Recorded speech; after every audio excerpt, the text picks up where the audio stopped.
सत्ताधारी पक्षाचा आमदार स्वतः सांगतो की मी माझ्या निवडणुकीला 20,000 मतं बाहेरून आणली. जाहीररित्या भाषणामध्ये बोलतो. पैठणचे आमदार आहेत भुमरे म्हणून, त्या दिवशी त्यांनी भाषण केलं आणि त्या भाषणामध्ये त्यांनी सांगितलं. मग शिंदेनी त्याला काहीतरी डोळा मारला का काहीतरी केलं की दाढीवरनं हात फिरवला. मग लगेच तो बोलला नाही नाही, जे बाहेर गेले होते स्थलांतरित होते त्यांना मी आणलं. बघा तुम्ही तुमचंच बघा. पैठणचे आमदार विलास बापू भुमरे यांनी भाषणामध्ये बोलताना त्यांनी विधानसभा निवडणुकीत 20,000 मतदार हे बाहेरून आणले असं सांगितलं. मात्र शिंदे यांनी इशारा करताच विलास भुमरेंनी सारवासारव केली.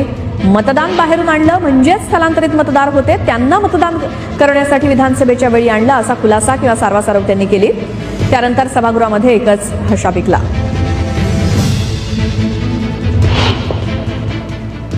विधानसभेच्या निवडणुकीमध्ये जवळपास 20,000 मतदान हे निवडणुकीच्या टायमावर मी बाहेरून साहेब 20,000 मतदान आणलं आणि त्या निवडणुकीत मला त्या मतदानाचा 100% फायदा आला. 10 जणांना तिकीट मिळणार नाही.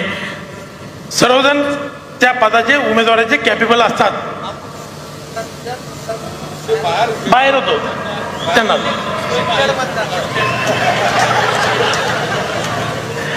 माझ्या मतदारसंघातलं 20,000 मतदान हे बाहेर स्थलांतरित झाले होते. त्या लोकांना मी मतदानाच्या दिवशी घेऊन आलो असेल.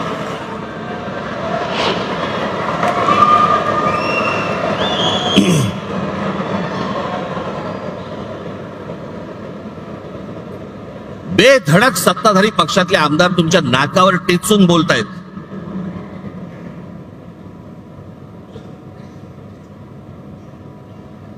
महाराष्ट्रातल्या सगळ्या मतदारांचा अपमान हे भर व्यासपीठावरती करतायत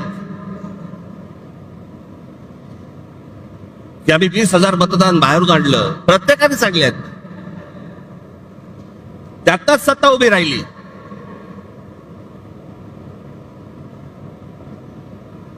ही त्यांचीच माणसं बोलतायत.